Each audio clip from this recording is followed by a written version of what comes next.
இன்னைக்கு புரட்டாசி 1 பிறந்திருக்கு. அதனால நேற்று சரியான வேலை. வீட்டில் பாய் அலசுறது, பெட்ஷீட் அலசுறது, டீப் க்ளீன் பண்ணுறது கிச்சனுன்ட்டு.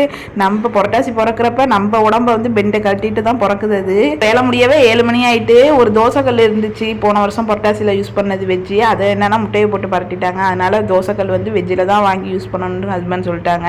அப்புறம் அவர் வந்தோடனே போய் தோசைக்கல்லையும் வாங்கிட்டு வந்து வரத்துக்கே 10 ஆயிட்டு. ஒரு மாதத்துக்கு சமைக்கிறதுக்கெல்லாம் வெஜ்ஜி எண்ணெய் தான் யூஸ் பண்ணணும். அதனால வந்து நான்வெஜ் இந்த கவுச்சி எண்ணெய்த்தெல்லாம் எடுத்து கட்டி வச்சுட்டு வந்து வெஜ்ஜுக்குன்னு ஒரு மூட்டை வச்சுருக்கோம் ஜாமா.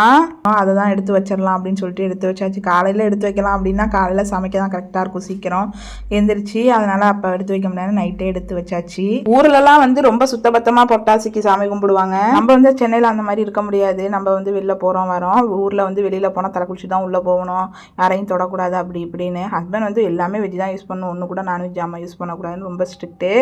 அம்மா வளர்க்குற சோப்புலேருந்து கத்திலேருந்து எல்லாத்தையும் மாற்றி வச்சாச்சு. சென்னையில் தனியாக இருந்தாலுமே என்னோட செகண்ட் மதர்லாம் என் ஹஸ்பண்ட் தான். ஊரில் தான் நம்ம எல்லாமே ஃபாலோ பண்ணுறோம். இங்கே வந்து பெருசாக நம்ம நான்வெஜ் மட்டும் சாப்பிடாமல் இருப்போங்க. ஜாமான்லாம் வந்து எல்லாமே மாற்ற முடியாது அப்படின்னு சொன்னால் அவர் கேட்கவே இல்லை. சரின்ட்டு 2 வருஷம் கத்தி பார்த்தேன். இப்போ நானுமே அதையே ஃபாலோ பண்ண ஸ்டார்ட் பண்ணிட்டேன். பொறுத்த வரைக்கும் இந்த புரட்டாசி மாதம்னா வெளியில் போனால் யாரையும் தொடக்கூடாது, வீட்டுக்குள்ளே போனால் குளிச்சுட்டு தான் உள்ளே போகணும், அப்படிலாம் சாமி கும்பிட்டா தான் சாமி ஏற்றுக்கும் அப்படின்னு கிடையாது.